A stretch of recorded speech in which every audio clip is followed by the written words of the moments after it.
Hello everyone, আসসালামু আলাইকুম। Welcome to my another blog. কেমন আছেন সবাই? আলহামদুলিল্লাহ, আমিও ভালো আছি।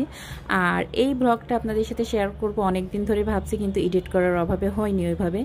তো আমি 5-6 কেজি মতন টমেটো কিনে আগে থেকেই পানিতে ভিজিয়ে রেখেছিলাম। সেটা টমেটোর ভিতরে যে সাদা অংশটা থাকে শুকিয়ে, সেটা টোটালি আলাদা করে ফেলতে হবে, না হলে টমেটোর সসের কালারটা একদমই বাজে হয়ে যাবে। সেই খেয়াল রাখতে হবে টমেটো এভাবে কাটার আগে পানি যেন গায়ে না থাকে। মানে পুরো প্রসেসে আমি একটু পানি দিইনি। তো প্রেশার কুকারে দিয়ে সিটি দিয়ে নিয়েছিলাম 3-4টা, আর একদমই এভাবে সবটাই গলে গেছে। আর দেখুন কত পরিমাণ পানি বের হয়েছে।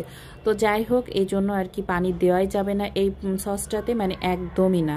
তো আমি এরপর একটা সুন্দর একটু মানে গাঢ় করার জন্য জালটা একটু বেশি জোর দিয়েছি, দিয়ে এর ভিতরে 1 কাপ চিনি দিয়েছি, একটু মরিচের গুঁড়া দিয়েছি টেস্টের জন্য। আর আমি এটা প্রেশার কুকারেই রান্নাটা করছি কি জন্য, কারণ এটা একটু ছুটে পড়ে চারপাশে নাড়তে গেলে, তো আমার আবার এটা প্রবলেম হয়। তো ওই জন্য আর কি আমি প্রেশারেই দিয়েছি। আর এরপর দিয়ে দিলাম সিরকাটাও পরিমাণ মতো, মানে আধা কাপ দিয়েছি। 1 কাপের যে এই মেজারমেন্ট কাপ আছে। তো এটা নাড়াচাড়া করার পর আমি যে অ্যারারুটটা আছে, এটা খাওয়া যায়, কোনো প্রবলেম নাই। হ্যাঁ, তো অ্যারারুটটাই সুন্দর করে পানি দিয়ে ভালোভাবে মিক্সড করে তারপর আমি এই সসটাতে দিয়েছি। আর দেওয়ার সাথে সাথে কিন্তু নাড়াচাড়া করেই যেতে হবে, মানে একদমই নাড়াচাড়া থামানো যাবে না। তারপরে আপনারা নিজেরাই বুঝতে পারবেন, একটা ঘনত্ব চলে আসবে। আর এটা বোঝার জন্য এভাবে একটা প্লেটে নিয়ে দেখতে পারেন। তো স্বাদের জন্য একটু হালকা লবণ দিয়ে দিয়েছি, লবণটা দিয়ে আবার নাড়াচাড়া করে এই তো নামিয়ে রেখেছি। আর নামিয়ে রেখে একদম ঠান্ডা করে নিব।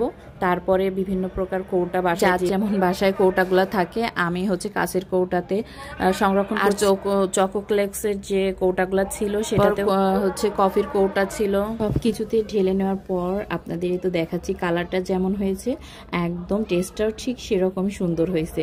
তো আমার এই রেসিপিটি ভালো লাগে থাকলে অবশ্যই আপনাদের টাইম লাইনে শেয়ার করে রেখে দিবেন। আর যদি ভালো লাগে অবশ্যই কমেন্ট করে যাবেন। যারা নতুন দেখছেন আমার ভিডিওগুলো দেখার জন্য ফলো দিয়ে পাশে থাকবেন।